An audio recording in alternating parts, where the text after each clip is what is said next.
nhỏ rồng ta su rồi trồng phong dư cho sai sẽ đời lúc nào cũng cho bé tôi muốn oxy trong đập bà để tàu tôi muốn đợi chế oxy na chứ lúc nào bé họ dám đợi tàu muốn chế bảo đi trả ta chỉ nó lúc sau nó chỉ tí ta su là ta chỉ nó bé ta tự chúa thách thao lúc mong cho họ nó chúa ta bây giờ muốn đợi đã lò xí nữa họ mà bị chế tùng chế cho phong dư sẽ đời nên ba sẽ sai bé tàu chế tùng chế nhá tôi ta cho nó na tiếc vấn đề nó trong phong hiệu sách sẽ đời giờ nên là từ bỏ cú đại video nó là chỉ có bán nhiều like nhiều chia sẻ nhiều đăng ký bút đọc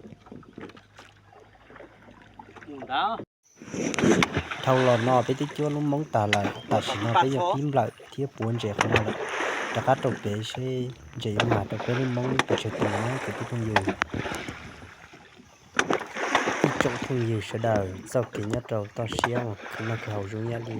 nên nó là thế là kiểu như là sinh sản nhẹ cái cứ cần gạo nó để sử vị của nó bùa hậu giờ có chịu tiền chỉ tiêu chỉ tao nói chỉ tao hậu tiền li rồi linh đạo thì sẽ sinh ta số lợi lò bé chuyên dòng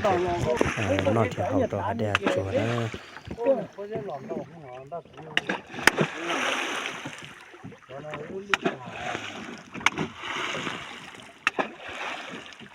nó bị khớp kẹt rồi nó gì biết như tao cứ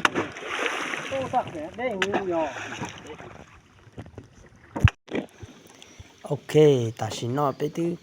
lợi đau thâu rồi nó chỉ nó bé bị trà lúc móng nó muốn xem được bởi màn chơi là chỉ mà nó chỉ có gì sẽ đó nó ôi yo mà tụi đời thì lúc chỉ bao tiền chơi mà bị chơi tuổi như tao tụi nó nó giờ cái chồng chơi trong đi nó chỉ tên nấu nữa mà chống hành thì chỉ tên nấu nữa chỉ mà thế nó mà giờ tụi nó chỉ tí giờ xong một số cần cầu nó là để múc tuổi là ơi để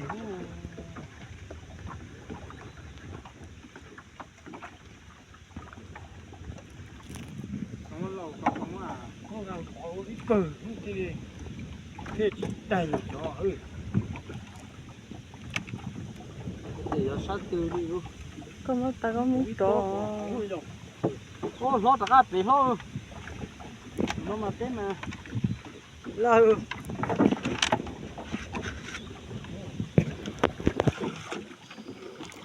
tôi chồng chơi đập ở đây tàu xuống là nó chỉ phần đau này chỉ tàu bạc thì xứ dọ này lười ăn chơi trên này tàu chặt cần cầu đi na thế mà tao ôn cũng thành nó lọt nằm mò. Cho nên nghe chuyến chạy cả cái phát đây.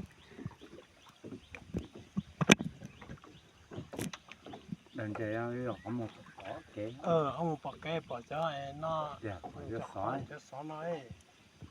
có một chiếc kế mà đời tết tụi mà đời tàu chân xe hở đời tàu thế nào dù chụp bỏ cho à sói xí trông ấy sói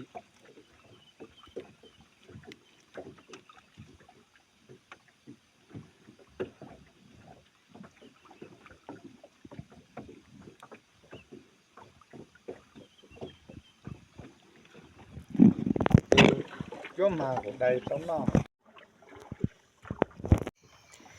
chuẩn gì nó bây giờ chuyển cha đuổi lũ mù thia giờ linh đời chặt đi không giờ nên ba say bây cha lũ nọ mà phải chặt tuần gì thia họ Như là chú đây. mẹ chờ sát to của một sát con hắn thì nên đâu nè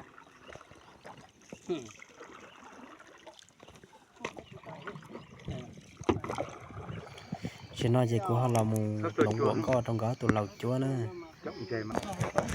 ô chưa muốn nói chỉ tới tụi bà phi lo cần cầu nó đôi xin ta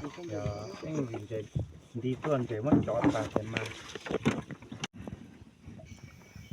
chuẩn gì nó cũng chắc là mùi giờ mong được bé say á gõ tụi lầu đó là mong gọi chỉ của là mùi giờ được bé say ba say mong nó tàu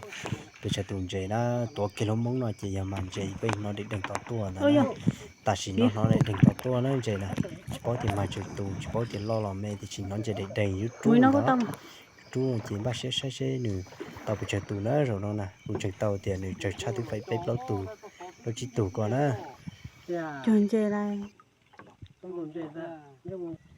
mình tới nào á có thể chơi tàu này rồi tàu ô tới tù tiền luôn say chốt chơi tù tiền á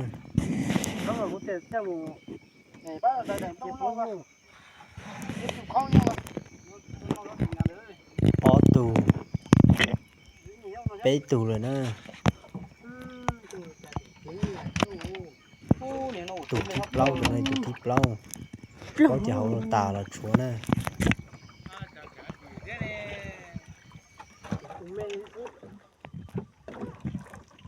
ô bà ta biết chắc bằng to sao vô nó thấy nó biết vùng đấy bền như vô จะคือที่เพิ่งอยู่เฉยๆนะมองนอจะตอทิพเล่าตูซึ่งตอจีตูแต่สีตูดีแล้วจะจบเล่าตูอย่างตูปัด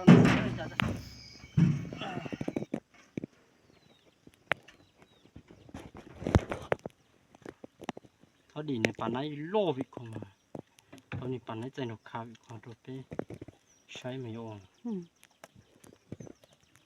Chọc trống rồi. Cú hay chứ là cú móp thế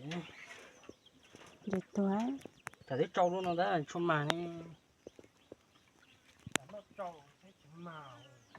vậy cho là biết tôi mà nhặt trâu nó thì mà thế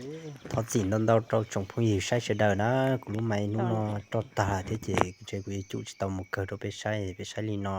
การตัวเลือนนู่นมูเป็นมันนี่ใช้จวนจีนะอุจจอนตาว่า